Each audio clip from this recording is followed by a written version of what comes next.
Well, hello folks, and welcome to episode 256 of Retropower Uncut. And after a brief dive into a couple of projects, we're back to a workshop walk round again this week. So we're going to start with the E-Type. Very briefly on my part, because actually most of the work's been going on in the CAD den regarding this, so I'm going to let those guys talk about that rather than me waffling on without the correct knowledge on exactly what they've been doing. I know one area has been the development of this, which I'll let Luke describe further, which will ultimately be the back shell, which will be made in composite for these lamps, which is also going to strengthen the rear corners of the car, because when we cut these lamps in, the sides of the car can flex a little bit, and we want to fix them in place, and we're going to fix them in place with a bonded in carbon fibre insert, but I'll let Luke elaborate on what he's doing on that. So that's one area of progress. Another area has been the continuation of the dry build, which Scott has been working on. In fact, Scott's just behind the car here now. He's been working on plumbing, which, as with everything else on this car, is extremely challenging because there is no room anywhere to put anything.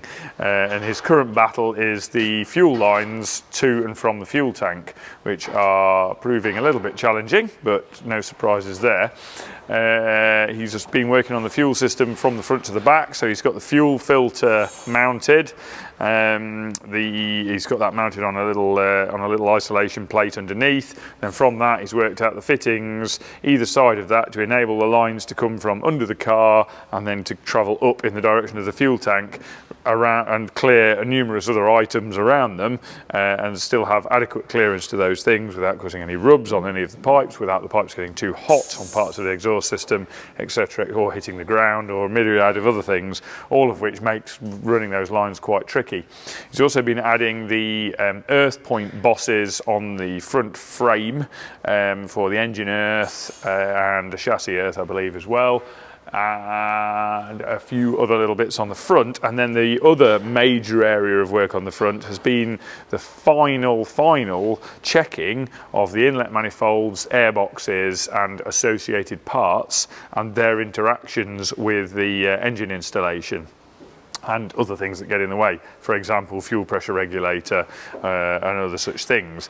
And there's been one or two complications and back there, which again I'll let George elaborate on when you go and visit the CAD layer upstairs, because his input's been quite important on some of that. Basically, George and Scott have been liaising on getting all of the items to fit in the area of the bulkhead and around the engine installation, which is a fairly protracted process in a few areas, just because the clearances are extremely tight, and it is just a little bit challenging. You basically have to build the entire car down to quite fine detail to be able to work out whether any of these parts are actually going to fit in the final assembly, and also making routings for wires to get through, for pipes to get through, and defining all of those at this stage, which is quite involved and quite time consuming.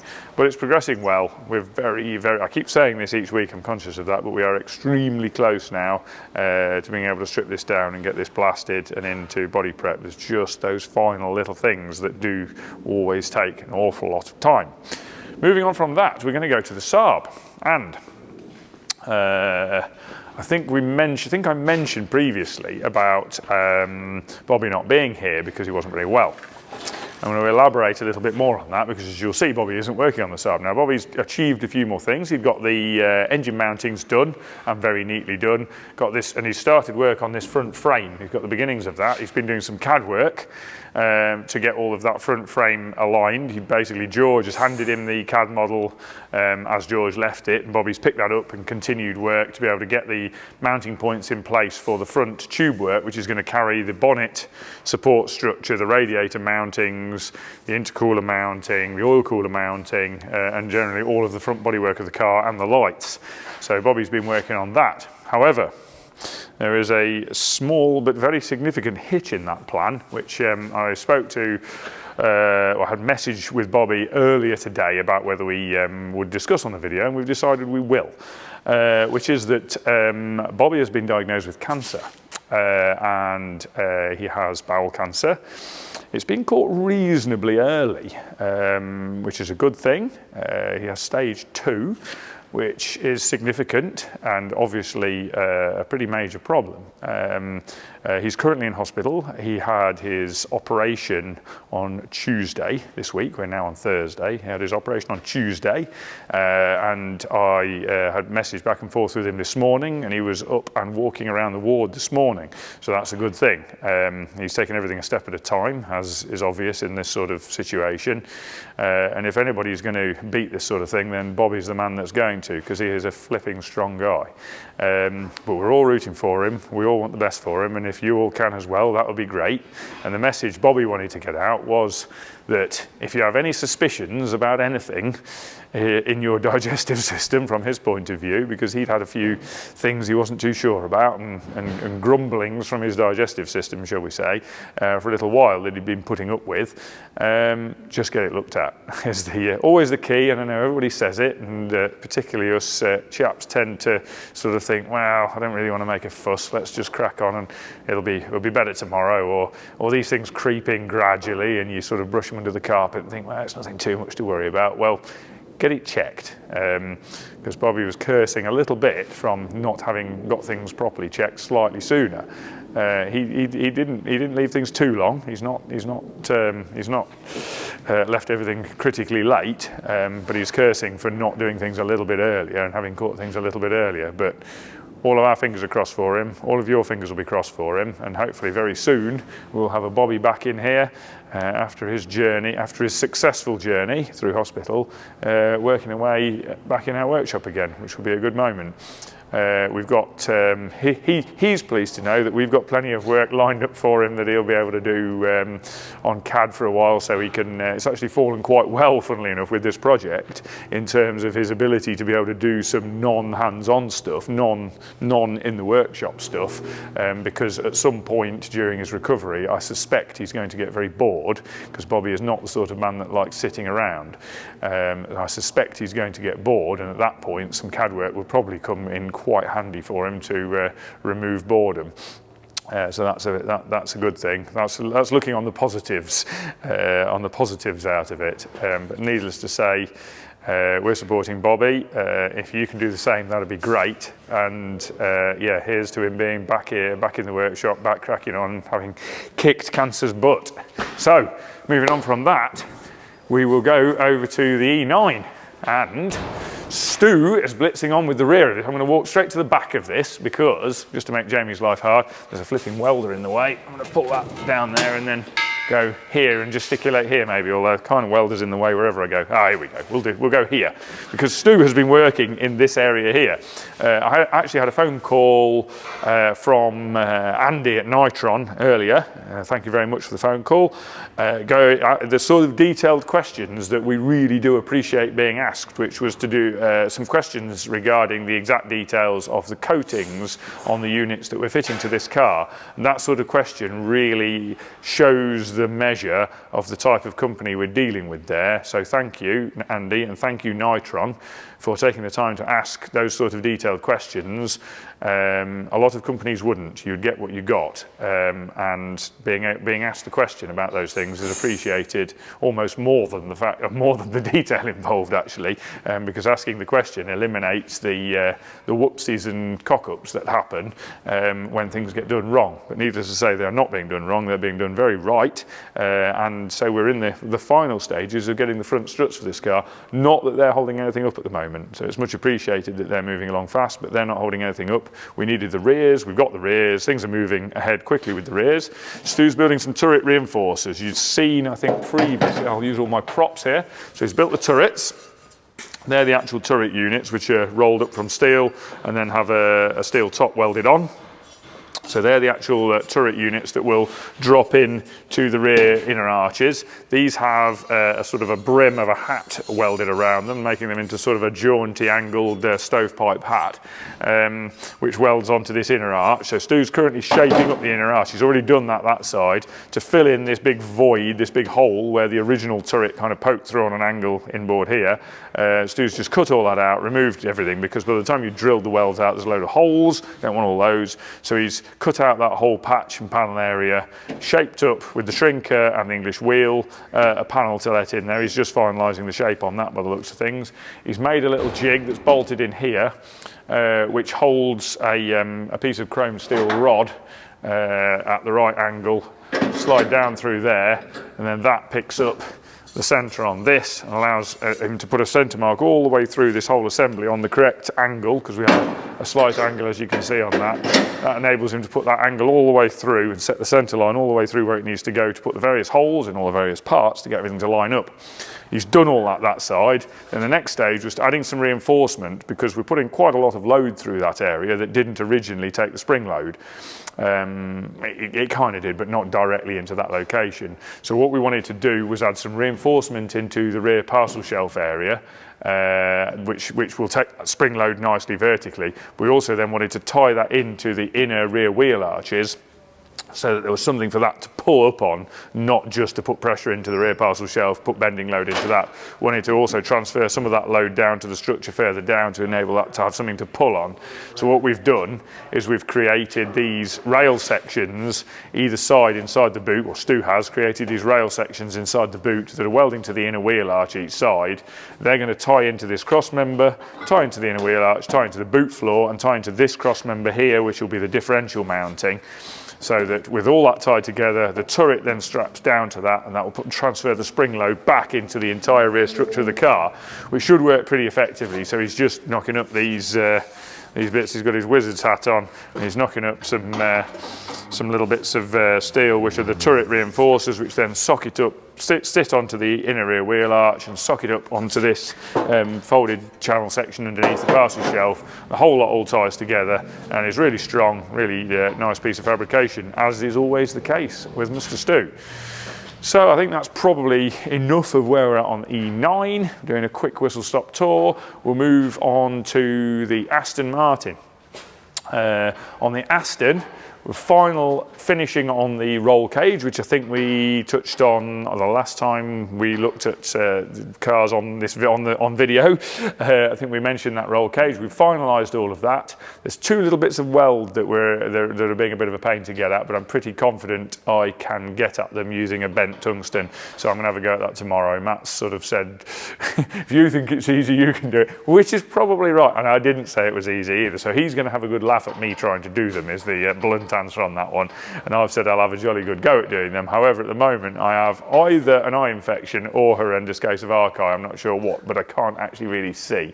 So I'm not going to do them just at the moment. I've actually been doing some work on the roof of my house in the last couple of days, and I have a feeling I got an eye full of some nasty bacteria-filled muck off the roof of my house, which is actually what's wrong with my eye. Don't really know, but I've got some antibacterial eye drops now trying to sort it out so I can see.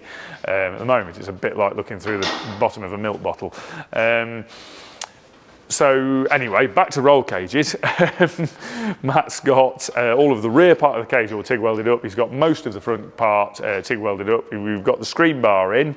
We tried, I think we touched on this before, we tried a rolled screen bar. That didn't look right. We tried one with a straight section in the centre and then two bends on the ends. That didn't look right. And we've ended up with one where we have a bend each end and a roll in the centre, which looks absolutely spot on.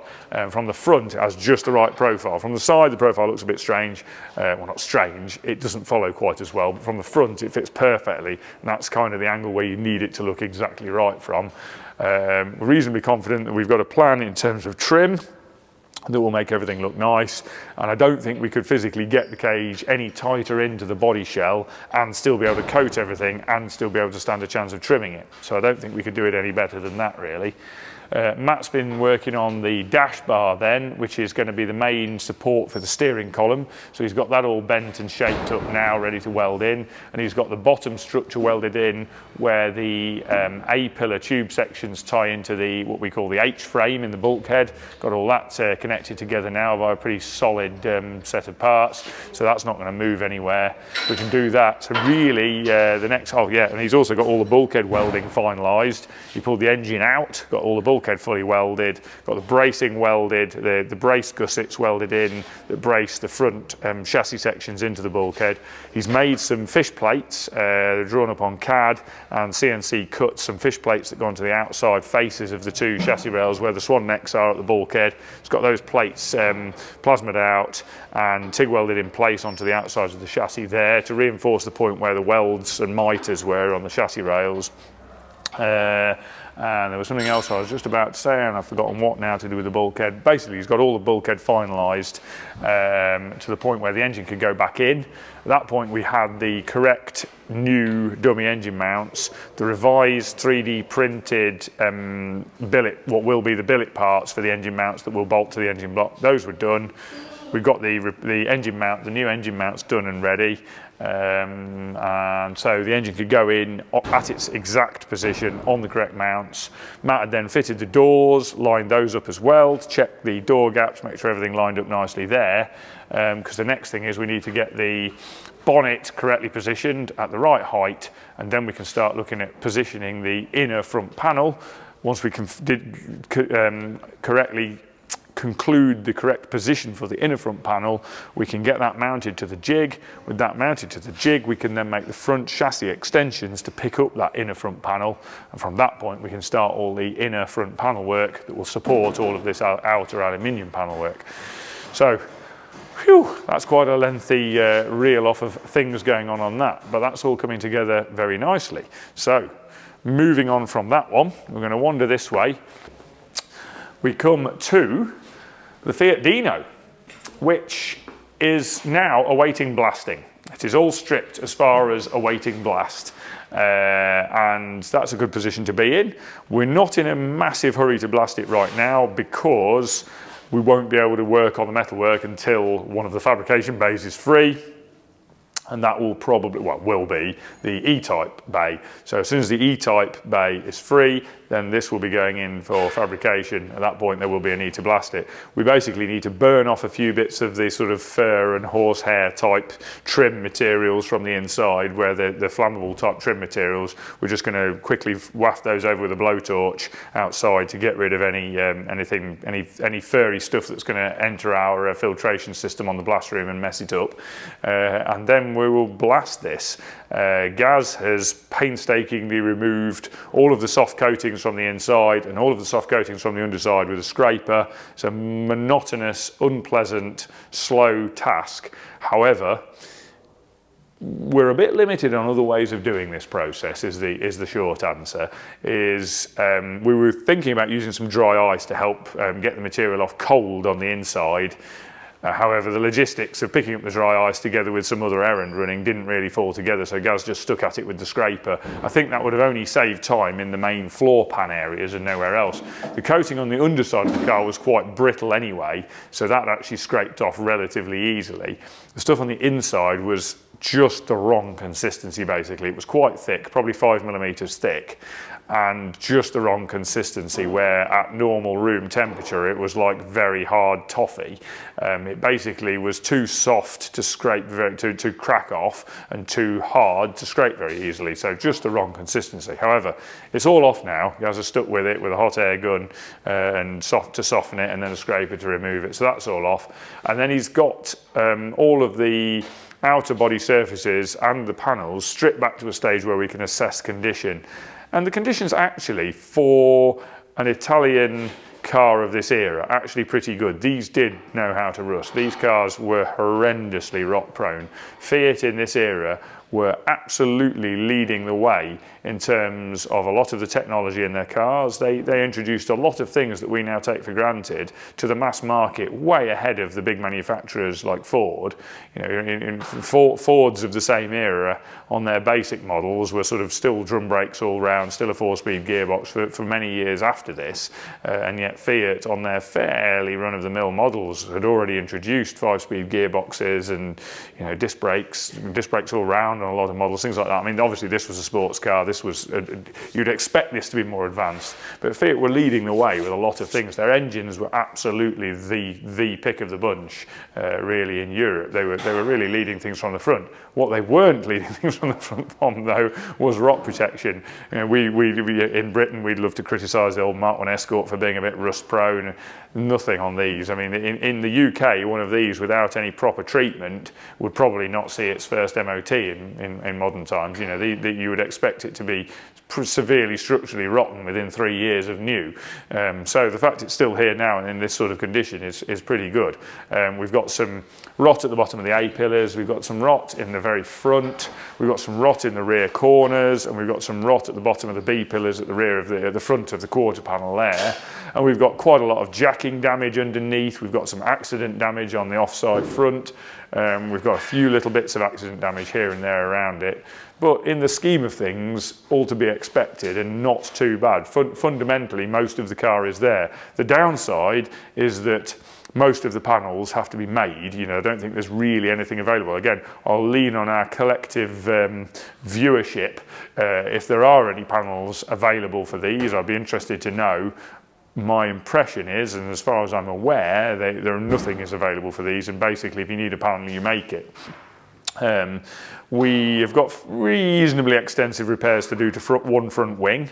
The bulk of that repair work is panel beating though, not making a new one, so that's not too bad. We've got to make the lower part of the rear quarters here. Both of those will need making, but it's not too hard a part to make. We'll need to make this section here, that's dead easy, no problems there. We're going to need to put new edges on the wings where they've been drilled off. The front valance is a bit poorly. We're going to need to make some or all of the front valance, and the door skins, by the time we've mended them and removed them and done etc, I think we're just going to make complete new door skins. It'll probably be easier and quicker to make a whole new door skin than try and do a half repair and then inevitably spend ages trying to get the distortion out of it. I suspect it would be easier to just make new door skins, so that's likely to be the approach there if we do a hammer form for the door handle recess.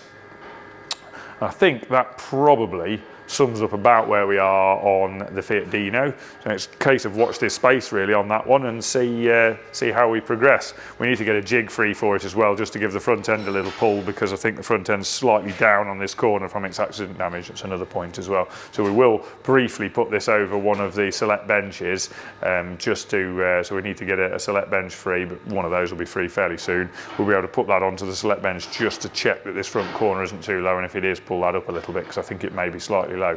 But anyway, that's enough of Fiat. I think that's enough of me and Fabrication Shop. So I think at that point I'm going to hand over to Cal and let him take you through the assembly shop this week and have a quick catch up in there. So we'll see you in a week's time. Thank you very much, Nat. Back to the usual format, and we start in the engine room, which is perhaps not the usual format. Roundstone coffee in hand and ready to go. So I actually neglected to mention anything about Portofino's engine, even though we've actually been on with it since before the two previous episodes where there was a bit of an interlude from the normal format. But yes, this is the AJ16 supercharged engine that's going in the Project Portofino XJC. And we are just starting the rebuild up of the engine. So previously we'd cleaned all this up, stripped it down. It's been away to Cylinder Rebores, who are our local engine machining company we use, to reliner it. Essentially the bores were not in pristine condition, and you can't get oversized pistons for these, so the only option really is to bore out the original liners and replace them with new liners, which take it back to the original bore size, so you can use the original piston size, which is exactly what they've done. So they're originally pressed in liners, they're carefully machined out, so they literally take out exactly the aligner size without really taking any of the surrounding alloy block material out. And then the liners aren't actually available, so they use an available liner which is thicker and longer, so they can machine it down to the correct size again, which is what they've done. When they press the liners in, they leave them slightly proud and then machine the head face on the top here, so then everything, the liners and the whole head face, is all absolutely flush. So they've done a beautiful job of that. And then the crank, so that went away for grinding and balancing. Jason Howes is the grinding chap and Billy Ills is the guy who does the balancing.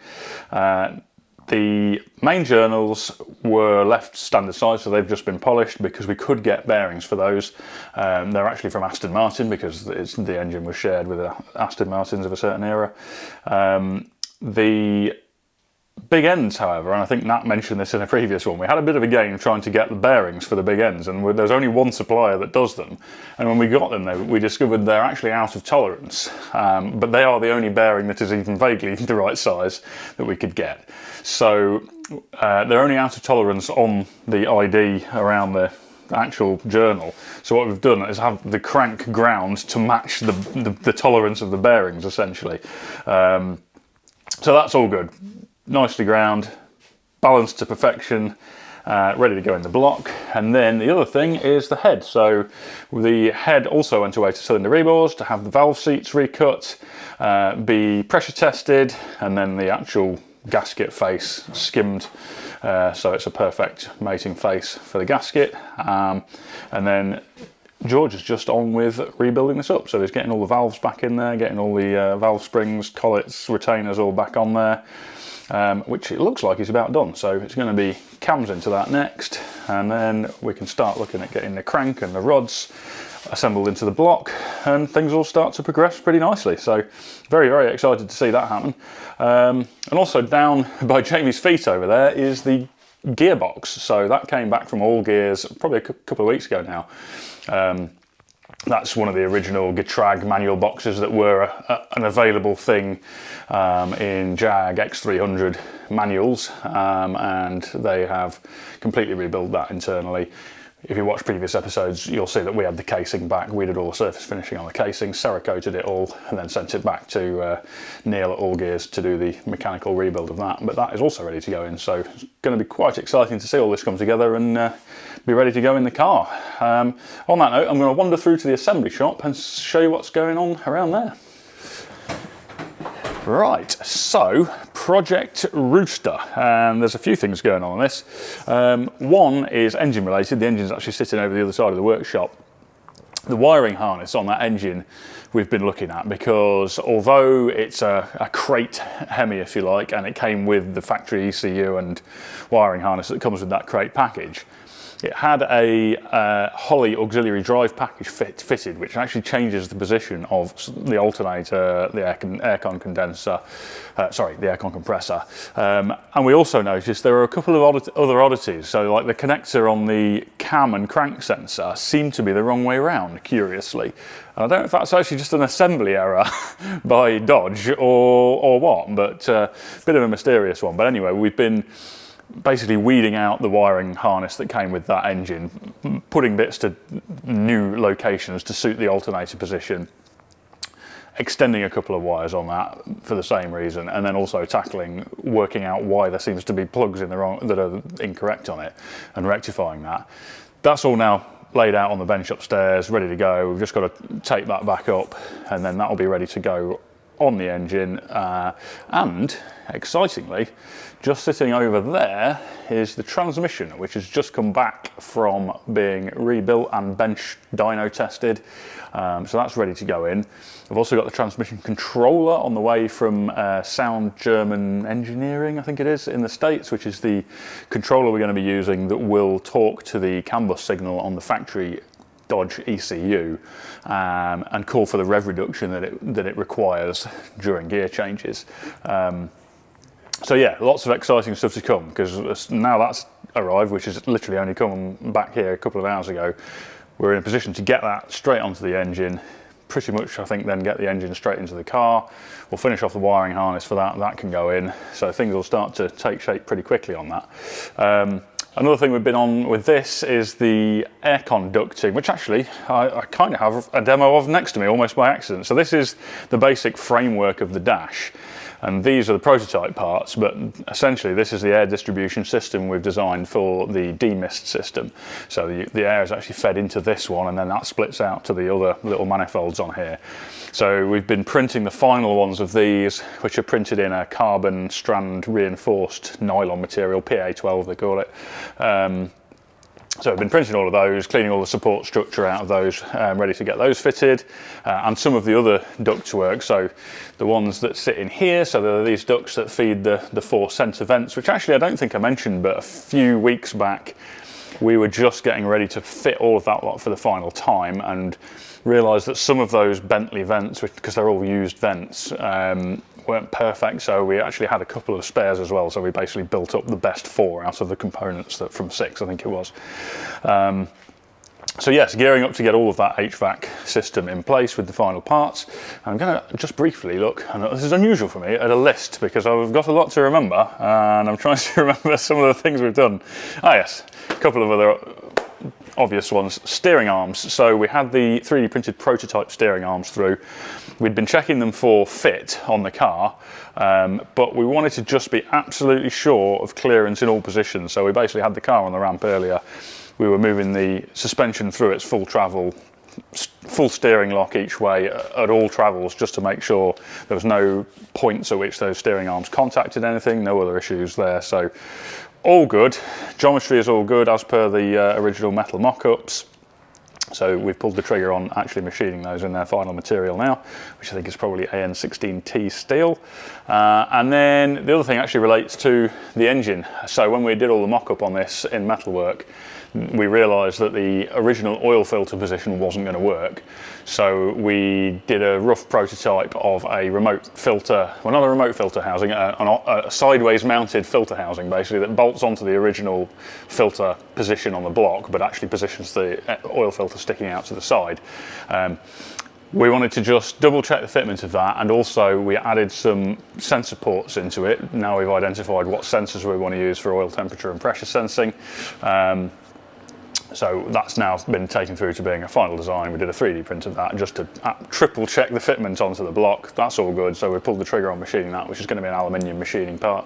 I think Andy at Concept 303 is probably machining that right now. And that will be another piece of the puzzle which can go together nicely when the engine's going in. So we're very much at excitement phase, especially with the fact that the chrome's all coming back from this as well. So that's all good. Also, over in the doorway behind the transmission over there, there is a mysterious looking cardboard box on a pallet, and that contains the differential and the hub carriers for Project Portofino, which have just been built up by Simply Performance, again after we did all the surface finishing processes on the components that comprise those parts.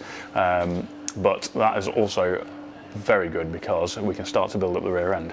I will say, very, very briefly dwelling on the fact there's an Aston Martin DB9 over there, which you might well have noticed, which we were doing a feasibility study on to see if we could do a shooting brake, coach-built shooting brake conversion of it, which actually we've decided, within the constraints of a sensible budget, it's probably not going to be a goer because of the structure of the car, the location of the fuel tank, the inability to relocate that fuel tank, etc. However, if anybody watching has some interesting ideas on how they might want to reimagine body shape wise some more modern cars, that is certainly something we're open to doing. Right, I'm going to have a little mooch over this way. So I just mentioned the diffs arrived for Portofino, and that will be going into the subframe cradle, which is down there very shortly. We can see we've already got that, can't get my words out, already got that fitted up with the mounts ready to go in the car. Essentially all of that lot's ready to construct, but you can't put it together anymore until you've actually got that differential unit in there, because even the fulcrum bolts that the lower arms pivot on go through parts of the diff as well. So about ready to get all that constructed. Front cross members pretty much ready to go in. We've got that fitted up with all the bushes now. It's rubber bushes between the subframe and the shell, but poly bushes on the suspension arms to the subframe, just to give a little bit more precision. We've done that on an XJ before, possibly a couple of XJs, but certainly one, where it seems the best compromise, because you tighten up the steering feel quite a lot, but the rubber bushes still keep the NVH levels, noise, vibration, harshness into the body shell really at bay. So that's all going together nicely. Steering rack's on that now as well. So that is the late XJS type rack.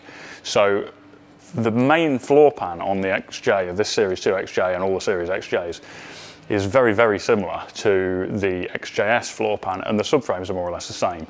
And the steering racks for most of the time were pretty much the same, but the very late XJSs, after the XJ40 had come out, they switched to a ZF rack which was higher ratio, and that is another real big improvement on these older XJs. If you put that high ratio ZF rack in, it just tightens up the steering a lot and gives them a much more kind of sporty feel. So that's all going together. Briefly touch on Allegro. I did a great video a couple of weeks ago doing a full walk around that, so if you missed that, go and watch it. The reason it's on the ramp is we noticed there was a small power steering leak on it, and that's why the rack is now on the bench over there. So we're just curing that power steering leak, and that'll be good to go. Moving on to, oh, hang on, before I move on, spare wheel. So we've got the fuel lift pump and surge tank and high pressure pump all mounted into the spare wheel well in this, and then we've got a space saver spare which fits over the top, but the guys have been doing a couple of little tweaks on that. They wanted to have a sort of guide rail system, so if you were leaning in to pull that spare out, you didn't drag it over the top of the fuel system and risk breaking a fuel line or something. So they've put some little guide rails over the top so you can slide it in and out without damaging anything, and then attached to that guide rail system they've got a bolt basically, and then this nicely machined little puck that George machined up, so they can tighten that spare wheel down and it anchors it to that slide rail system. So just a really little details like that I think make a nice difference on these things. And then Project Churchill, lot of interior work going on in this. One thing that's a very obvious change is the rear window is now in, which is very cool because it kind of finishes off that fastback shape that we've all been looking forward to seeing so much. But yeah, interior is going really well as well. So before that window went in, James has leathered the very rear section of the parcel shelf, which is leathered directly to the body and tucked under the seal. They've then finished the parcel shelf section itself, which I think is a die bond panel that they've made, just slightly shaped at the ends, and then they've done a quilted leather insert in it with a sort of miniaturised version of the quilting that you find elsewhere on the car. And then rear seats are now in. There might be some final tweaks to do on those still, but they've gone really well. So as a quick recap, they were completely fabricated from scratch. They are ply panels. The bottom ones, we've got a hole cut in there with some webbing, so you kind of sink down to give you a bit more headroom in there. And then there's a metal skirt around the front section, which kind of recreates the depth that the original seat had in the same way. It also had a metal skirt as part of the frame. So that's part of our seat base. And then the back again, supply board. James has sculpted all the foams on there. And then between James and Ellie, they've done all the diamond stitching, finished all that off nicely. We've got the copper kind of double needle feature stitch along the back, which replicates what's on the front seats. Remaining bit really is just these side sections here. So we're just making some sculpted panels that go over the wheel arch tubs there. They'll be foamed, leathered with the same leather, and that will complete the back seat look. And then the headlining is the big challenge and exciting thing. Client wanted a quilted leather headlining, which is a reasonable undertaking actually. Don't envy Ellie's job of marking out and stitching all those diamonds perfectly. And then because of the force you need to even slightly pull a heavy leather headlining like that tight, we decided to come up with a slightly different way of retaining it. So what we did was we 3D scanned the inside of the roof, and then we used a CNC router to cut some marine ply strips that were basically profiled to exactly the shape of the roof.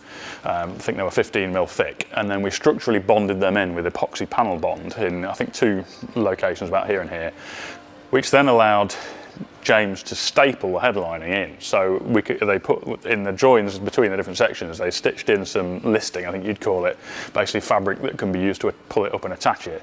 And then it's basically put in, pulled tight, stapled along that line, pulled to the next one, stapled along. So you're not relying on metal bars, which is or bows, which is a more traditional way of hanging a headlining, but with the weight that you get with leather and the foam and the backing material, they really wouldn't cut it, and it's worked out great. And actually we were a little bit concerned about headroom in the car.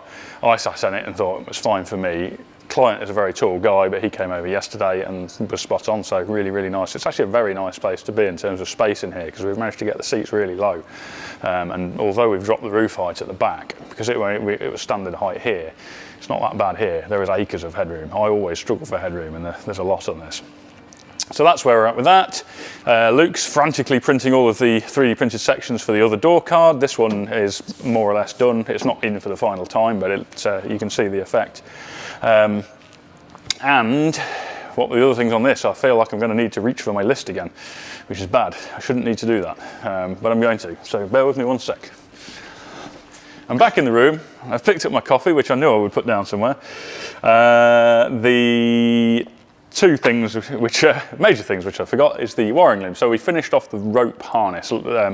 Steve was laying in a mock-up of the wiring harness, all made in rope. He then heat shrunk labelling to the ends of all of that to denote what components those legs of the loom are going to. And then that whole rope loom has been sent to Max at Bremax, who is in the process right now of basically taking my planning list for the loom, if you like, of where everything goes from and to, and what all the connectors are. and then that rope mock-up, which gives him all the lengths and the layout of it, so he can do his final plan for the loom and get that in manufacture, which is good. And then one thing Luke we might talk about, I don't know if he'll remember or not, is the air duct on that side. So you can see these prototypes in here. This one's what ducts air from this intake down here to the actual engine. On the other side, it's the intake for the heating and ventilation system. And you can see the prototype of what we were going to do for that air duct, and we were just going to have some flexible ducting between the two. But the general consensus was that wasn't going to look nice enough, and I kind of agree. So we have done a revised version of that. So the 3D printed duct will actually go all the way to the piece on the bulkhead, and it will basically slot onto the bulkhead and then bolt through the inner wing, which does, in fairness, look a lot nicer. So Luke's been on with designing that. That's ready to be prototyped. And in the meantime, Adam's been speaking to Harling Foundry, who are going to be doing the grill casting for us. So that grill surround is going to be brass, because we need to copper plate that, as all the trim on the car is going to be copper. So we designed the grill surround a while ago, and what we're doing is we're having it cast but oversized. So we've grown the whole size of it by 2 mil all round. So we can then cast that in brass. Then it will be going to Jonathan at PBE CNC, who will then machine that casting back to its original correct size for the car, and then so we get the surface finish essentially, and then that will go for copper plating. So yes, excited to see progress on that, which we'll show you in due course. And then all the copper plated parts, or the first batch, should be back, I would guess, within a week, maybe 2, but very soon. So that is where we're at with that. And I think, on that note, let me just double check my list. I'm looking good. I'm looking good. I'm going to hand over to Luke to show you what he's been up to in the CAD den. Hello and welcome back to the Design Dojo. I fucking nailed it. No. Hello and welcome back to the Design Dojo. So it's not just this week, it's the last couple of weeks, because we've had a bit of a hiatus because different people have been away and we've kind of tried some different formats. But yeah, we're back to the normal schedule. So I'm going to go generally over what I've been on in the last kind of couple of weeks. It's been a smattering of all sorts, but I'm going to focus on the E-Type because that's the majority of where all my work's been. Mainly, well, almost entirely engine bay, bonnets, just the front end of the car really. Trying to wrap up all the jobs that have kind of been like bubbling away in the background. So I'll start with the intake, which I'm sure Jamie's going to have some B-roll of on the car. We've been just going through testing all the 3D prints, which they've all been printing over the last kind of couple of months, but it's finally to the stage where everything is printed. Well, almost everything's printed. We've got a couple more on the printer now. But yeah, just figuring out any little kinks in the design, doing some checks in terms of how they're going to be made, and adding release angles to certain parts, because some bits are going to be carbon, some are going to be 3D printed. We've also added a support, which to be fair, I will give Jamie a bit of B-reel. But yeah, we've added a support. Oh God, my settings are wrong. Oh, we're not doing that. I'll do something different. We've added a support to the intake because pretty much the reason being for that is, any of you that are familiar with how the intake system works on the E-Type, we've got these really long runners that kind of run from about here to here, and it's unsupported all the way to the throttle body, which in actual space is probably about this kind of length, which is quite a lot of leverage. So to negate any potential damage of things breaking, we have added a support to the end of the intake. This was always the plan, it just hadn't been done yet. And that's going to be on a turnbuckle, so that can kind of be adjusted and made sure it's at a nice level of kind of tightness compared to the rest of the engine. I've also been working on the air boxes, which again, just lots of little changes. Adding little details like this, where I've cut a hole in this support, which may seem completely pointless until you put it in the car and you have to disassemble the AC unit, and there's a bolt behind here which you can't get to unless there's that hole. So I'm trying to make the assembly guy's life a little bit easier. Breathe for a moment, because I talk way too fast. I'm aware of that. I'm trying to improve, but we're not there. The other thing I've been kind of on with, again, is E-Type related, is this bad boy, which is the pedal box slash washer tank slash brake reservoir slash breather tank. And also, it also hides a load of wires. So I've been testing this with Scott. We finally got some of the fittings and actual plumbing going onto it. We've also been trying to figure out the general fuel plumbing of the engine bay, and generally where wires and all plumbing in terms of fuel, water, AC lines, just everything really is going to go in the engine bay. And we're going to be sneaking a couple of them inside here and out to try and make the whole engine bay look really kind of refined and cohesive. So I've done some changes for that. Specifically today, I've been adding some cable management underneath here. So I've actually scalloped out a chunk of the bottom of this tank, and then it's going to have a removable plate where we can hide a load of the wires that will then come out of these different plugs, go in here, sloop around the back. Sloop, is that a word? We're going with it. Come around the back and then poke out and straight into the bulkhead and go into some bulkhead fittings. Again, hiding the wires and making it look really kind of refined and OEM is the kind of goal. But yeah, I'm going to stop ranting now. I've definitely missed a million things, but no doubt I'll be talking about this again once we get to the next round of prototyping, because I've changed a load of things and we want to just 3D print a couple of bits, because there's been a lot of changes and I'm kind of not that confident of pulling the trigger on this because it's going to be an incredibly expensive part to make. So when we come around to that, I'm sure I will continue ranting on about it. But for now, I'm going to pass to Luke. Thank you. Hi guys, welcome to another week where Luke needs a haircut. As George said, it's been a little while now, so what I'm going to do is ignore some of the boring bits and go a little bit in depth to the more exciting bits I've done over the last 2 weeks. Kicking off where I left off 2 weeks ago with the DBS interior. I say this is pretty exciting, and I think it'll be good for you guys as the viewers because it gives you a real idea of the kind of iterative design process that you get here at Retropower when you're getting a car built, especially when you're getting a fully custom interior by us, because this is your car at the end of the day, and we want to make sure that the interior, the place that you spend the most time inside, obviously when you're with the car, is exactly how you would want it to be, especially when it's a one-off, because it is for you at the end of the day.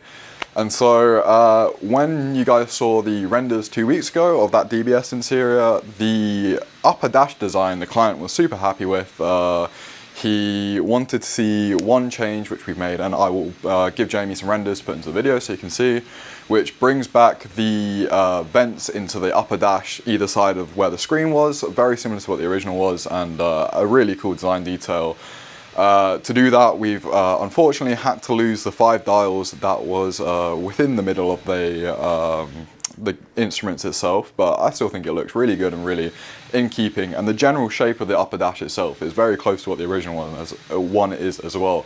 So you're definitely not going to look at that and go, oh, that doesn't look like a DBS. It's very identifiable still as a DBS. Then the main focus on my work past that point, because as I said, the client was really happy with that general area of the interior, was with the center console, because again, you're going to be spending a lot of the time in the car. You want everything from where your switches are, the switches that you're going to use most whilst driving need to be in a really usable location, etc, etc. So I run through both a couple of different center console outer shape designs till the client was happy with the outer shape design, and then started playing around with the component design and component layout within that kind of realm of space that we had defined.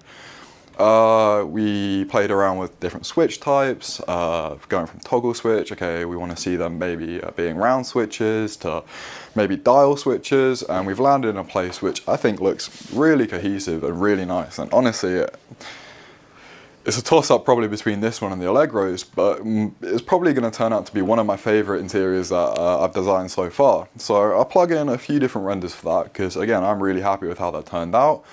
And then staying on the DBS as well, I think end of last week I was saying how all of the parts are being made for the upper bulkhead, and Matt was just kind of putting them together currently. Well, Matt's done a fantastic job, and that's actually welded into the car now as a complete finished item.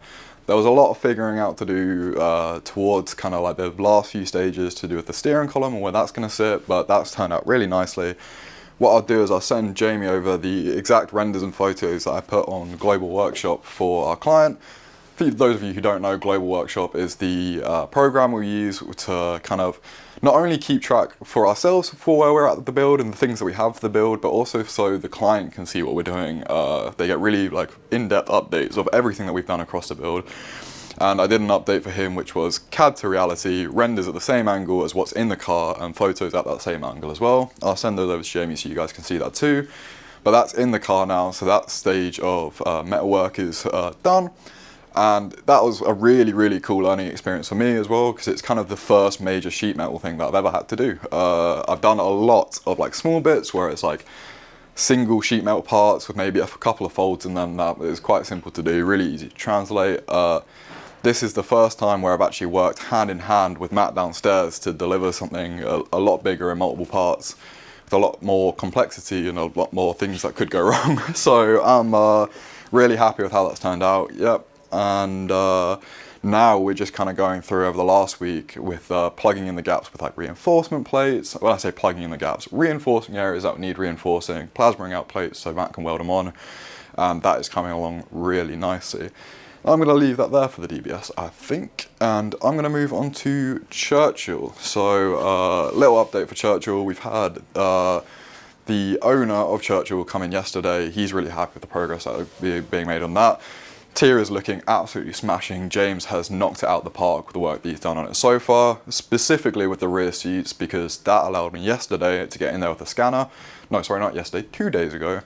With the scanner, scan that area. So now, literally, as we speak, going through and kind of finalizing the rear roof trims, which you guys have seen me work on before. I've done a couple of like fit check profile 3D prints for that, which I was kind of happy with. So I am using the basis of those fit check profiles to go through now. And what I think I'm going to do is I'm actually going to surface them all in as a oneer, using those profile backings, and then split it up so the end result that you get in the car looks like a really nice OEM flowing like trim piece all the way around the car. So I'm really looking forward to seeing that actually get printed and go in the car.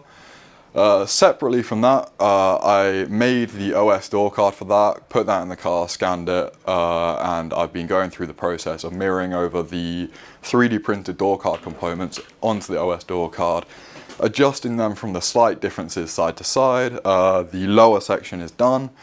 It's being 3D printed in its sectional forms as we speak. And the upper section, I'm just waiting on the bright work, so the copper accents and stuff which sit at the top of the door to come back, so I can do the final little cuts around that. We can go ahead and make that, hand that over to James, and then those are like the last few bits other than Sense Console that I need to be concerned with in terms of Churchill. And then also on Churchill, again, sorry guys, it's been a busy few weeks, so there's going to be quite a big update. Also in Churchill, I have tackled the HVAC and intake ducting through the wing. Intake ducting I actually did a few weeks back, but I then moved on to the HVAC ducting, just tidying up the design of it. We had a preliminary design, but we had a couple of issues with it from way back when, and so I went back, looked at that design, took the bits that we liked about it, and then improved the rest, made it flow all the way from the wings to the bulkhead, and made it look as OEM as possible, like the sort of thing that you would see come out of a factory, and then match all the details side to side so it looks really nice in the engine bay, because that engine bay is going to look beautiful with the colour match, like valve covers and all that sort of stuff going on. It's going to look really nice. So, by the way, I'm looking over here because my notes are all over here. I'm not afraid of eye contact. Well, I am, but that's not why I'm looking over there. All my notes are on the whiteboard over there. So HVAC ducting we tackled. I'll put some renders on that because I think that looks really cool as well. OS door card, and then the final thing that I've been doing on Churchill is preparing the front grille for sandcasting, which is awesome because that's like in my head anyway, that's a really old-timey way of manufacturing something. So I just had to basically inflate that entire design. As you can imagine, you inflate that entire design 3-4 mil from what you had it. That then gets sandcasted, and then we can send that over to our machinist, who will then machine that back to the correct size, so you don't get any of like the sandcasting marks that you would direct from mold, for example. So that is, I'm going to leave that there for Churchill. I'll provide renders so you guys get a little bit of visual for all of that. I'll move on to the E-Type, which is the last major thing that I've been working on here. Again, when me and George give you updates, we normally don't include all the little bits like brackets and everything that we do for everyone, because saying I drew a bracket and then I plasma cut bracket isn't really that exciting. But E-Type, we've had a lot of excitement. Rear light housings, for example, you guys saw the custom rear lights. They obviously need a backing for that. I did one prototype. When I made that prototype, I put draft dangles all the way around. I was trying to make it the best composite part that I possibly could, the easiest thing to make. A little bit too big with that, so thankfully one of our new hires, Pete, used to work for a very reputable composite company, so I had a bit of a sit down with him, found out some new things about draft angles I didn't know before, edited the design to be a lot slimmer, and prototyped that, and that's looking good. So we're actually in talks now with the composite company to get those made.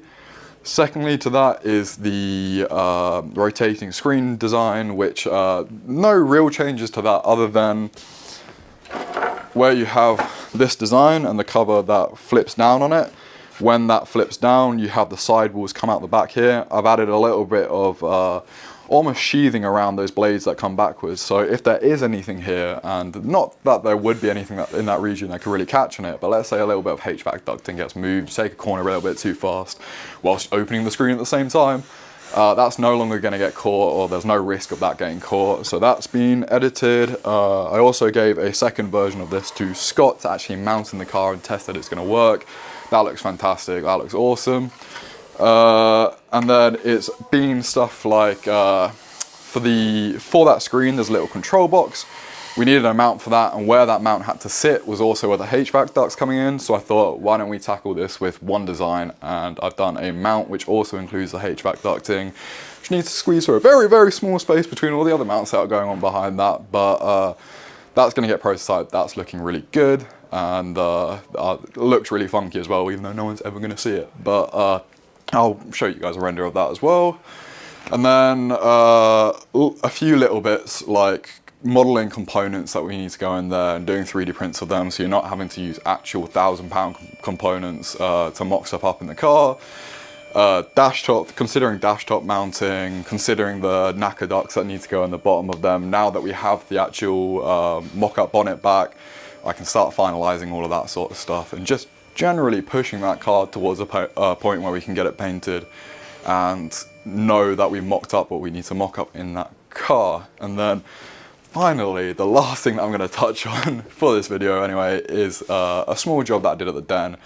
But again, I'm going to mention it because I think it's the exact type of thing that if you wanted to get a car done at the den, it really highlights like the little things that we can do that really make a difference. So when we got the BMW 633i down there and they were taking a few bits out the interior, they noticed, as per most old plastics, that the interior lights had cracks in them and were kind of disintegrating in their hands.